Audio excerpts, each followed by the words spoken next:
Hello and welcome to the News 24 English Bulletin. This is Sarah Mehzabin. Those are our headlines. Now details.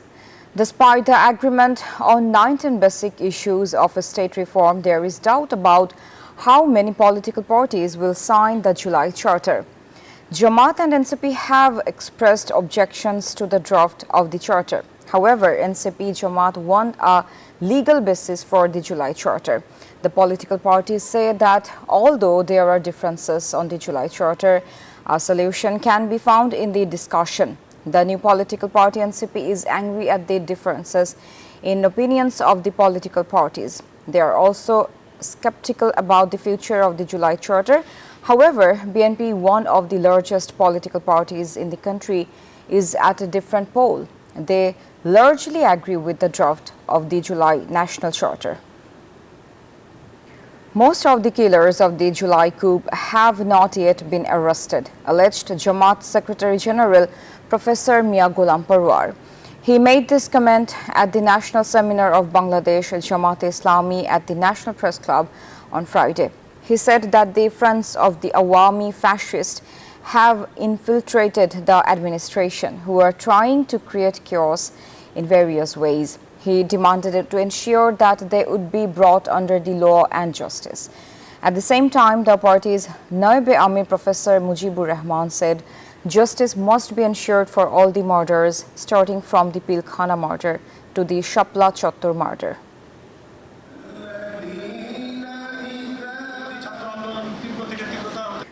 July fighters blockaded Shahbagh intersection for the second day on Friday. They are adamant on their 5-point demands, including the July Declaration and implementation.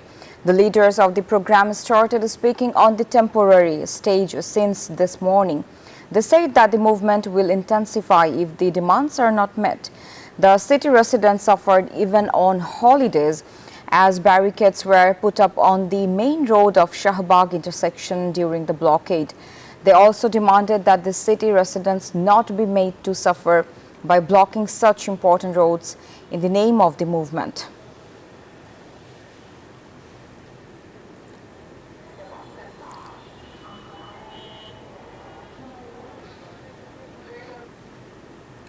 Police have so far recovered around 2.78 crore taka from the houses of 3 of the 6 people accused in the extortion case at the residence of former MP Shami Ahmed in the capital's Gulshan. The police said that an investigation is underway to see if anyone else is involved in this. The DMP gave this information at a press conference at the DMP Media Center in the capital's Gulshan on Friday afternoon. Earlier in the morning, the Metropolitan Detective Branch arrested Johnny Alum Opu, former joint convener of the Bangladesh Democratic Students Union. With the arrest of Opu, all 6 accused in the extortion case have been arrested.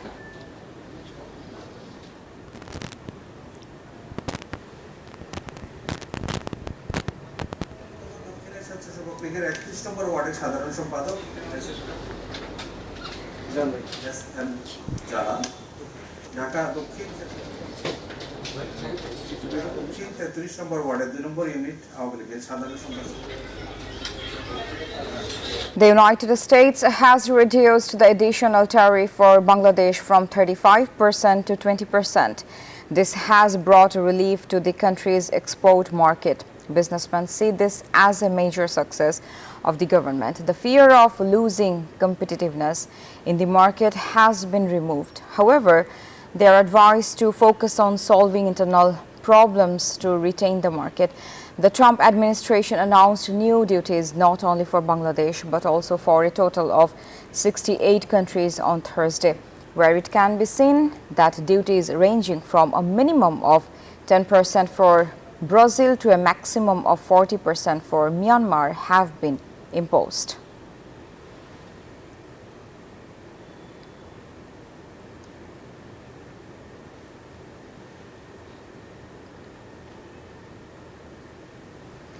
Chief Advisor Dr. Mohammad Yunus has described the imposition of 20% countervailing duties on Bangladeshi goods as a diplomatic victory.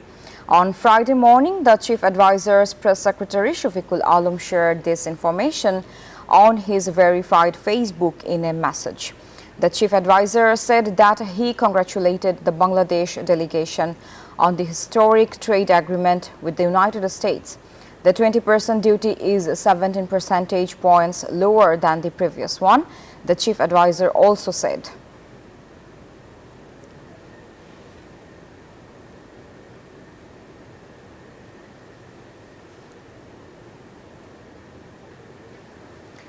BNP Standing Committee member Amir Koshu Mahmood Chowdhury said that the US decision to reduce tariffs is satisfactory.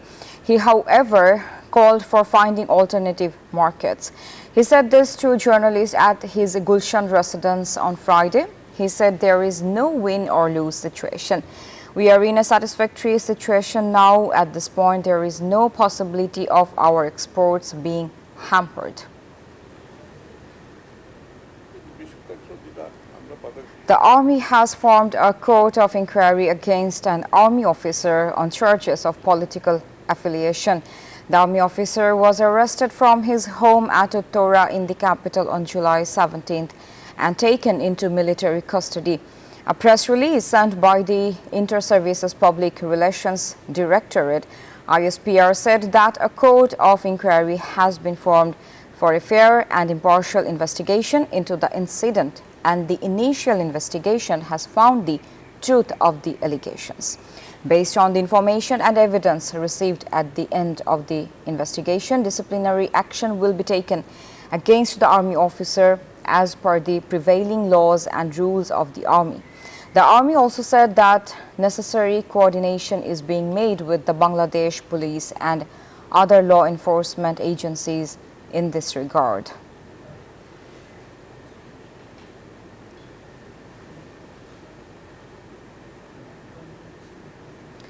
Vegetables prices has been on the rise in the capital's retail market for 3 weeks. The price of green chilies has increased the most. Along with this, the price of eggs and the variety known as golden chicken has also increased. The sellers are making excuses that the price of eggs has increased due to less supply than demand. Coarse and medium rice price has increased by about 2 taka. Sellers are pleading for supply shortages. Buyers are in despair.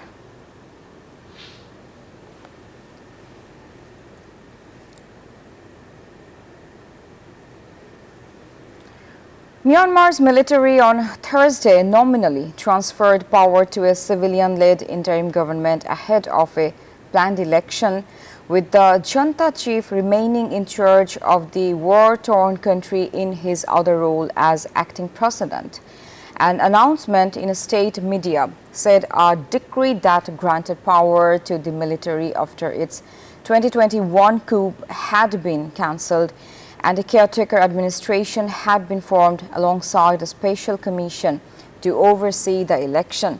The move signals no change to the status quo in Myanmar, with coup leader Min Aung Hlaing holding on to all major levers of power as acting president while retaining his position as chief of the armed forces. A nation-wide state of emergency in place since the coup, which was due to expire on Thursday after 7 extensions, has now been lifted, said government spokesperson Jo Min Thun.